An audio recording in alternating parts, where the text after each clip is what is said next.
Hello, everybody. This is Miss Greenfield, and for this week, we're going to have story time with Addie.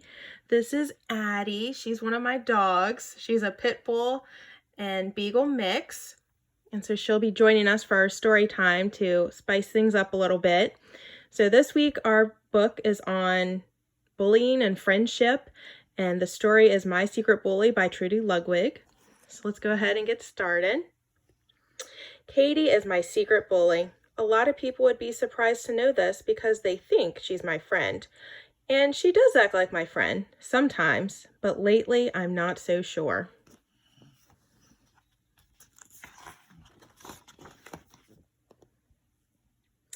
Katie and I have known each other since kindergarten. We spent a lot of time together because we like doing the same kinds of things, making perfumes with flowers picked from my yard, playing soccer in the rain, sharing secrets, and spying on our bossy know-it-all brothers.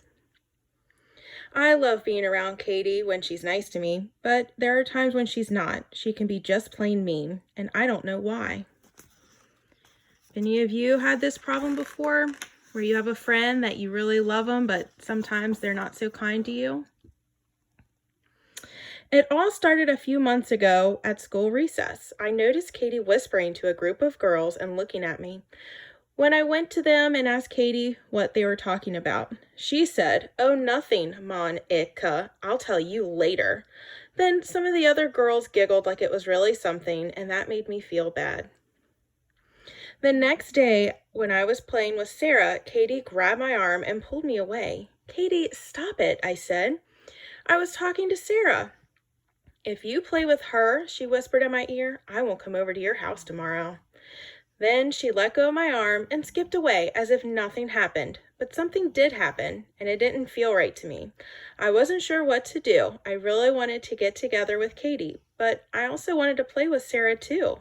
So I just ignored what Katie said, thinking maybe she was just having a bad day.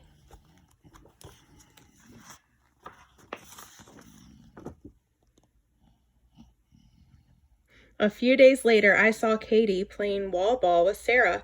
It looked like a lot of fun, so I asked if I can join them. Katie just stared at me and didn't say anything, not a single word. "Katie," I asked again, "can I play wall ball with you and Sarah?" "We're in the middle of a special game right now. Maybe later."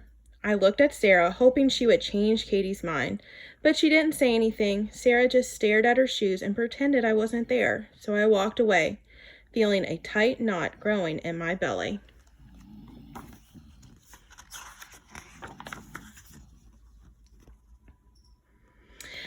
At night, I couldn't concentrate on my homework, and my mom noticed. "What's wrong, Sweet Pea?" she asked. "I'm having trouble with Katie," I said. "She seems to be really mad at me, and I don't know why." "You've been friends for a long time, Monica. I'm sure you'll work it out," she said. I guess. But really, I wasn't sure. "Why don't you give her a call and talk to her about it?" my mom suggested.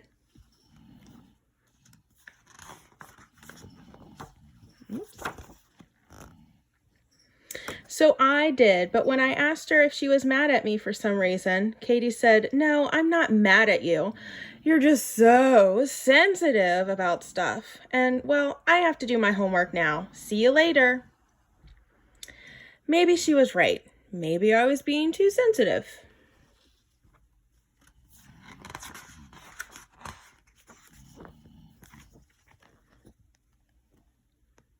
Things didn't get any better after a while. In fact, they got worse, much worse. It got to a point where no one would play with me at recess.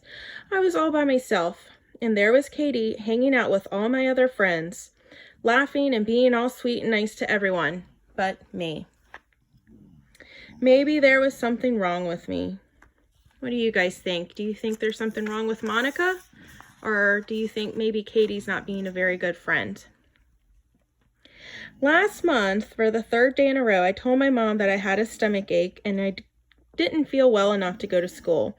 "You've been complaining of stomach aches a lot lately," she said. "Is something going on at school that's giving you an upset stomach, Monica?" When I saw the look of love and worry in my mom's eyes, I knew I couldn't keep my secret bully a secret any longer. At first, I just started to cry and I couldn't stop. Mom hugged me a lot, waited patiently for me to talk, and I did. I told her about how hard it is to be friends with Katie. She's nice to me when we're playing alone, but she's really mean to me when we're around other people. I even think she's been saying bad things about me to my friends so they won't like me, I explained. Oh, sorry, Addie. I told my mom everything, and she listened to what I had to say. I mean, she really listened. Mom didn't blame me or ask me to be nicer to Katie. And she didn't say, "That's just the way girls are, so you better get used to it," like my babysitter did when I tried to talk to her about it. I felt a lot better after I talked to my mom. Mom says there are some problems in this life that aren't easily solved, and this is one of them. But it helps to know that I'm not alone. I found out a lot of other kids have had this happen to them. Even my mom did when she was a kid. But that doesn't make it right, and it doesn't mean this is the way it has to be. Mom and I talked about what I could do to stand up for myself. We even did what Mom calls role-playing, where she acted like she was Katie and I got to practice out loud what I wanted to say with her without sounding like a bully myself.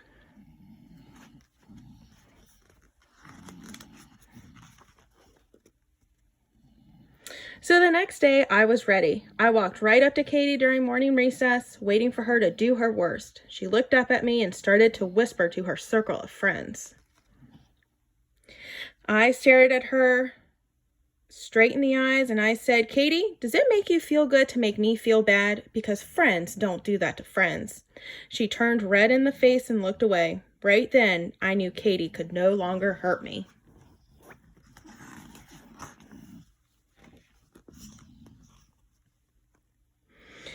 I don't see Katie anymore, and I feel sad about that. But now I know that real friends don't treat each other the way she treated me. Real friends respect your feelings and work things out with you. When you have problems, real friends like you just the way you are. Will I ever be friends with Katie again?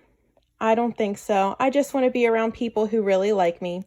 I'm feeling much better about myself these days. I've made new friends at school, and I'm on my gymnastics team.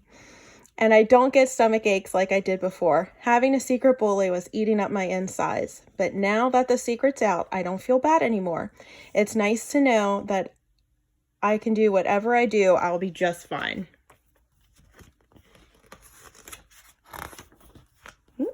And that's it. So that was our story, My Secret Bully. I have a few questions down below talking about is it all right for Katie to treat Monica that way, even though they were friends? And we talk a little bit about the phrase, "You get more bees with honey than vinegar." I don't know if you guys have heard that phrase, but I've heard it a lot, and I use it a lot when I work with students.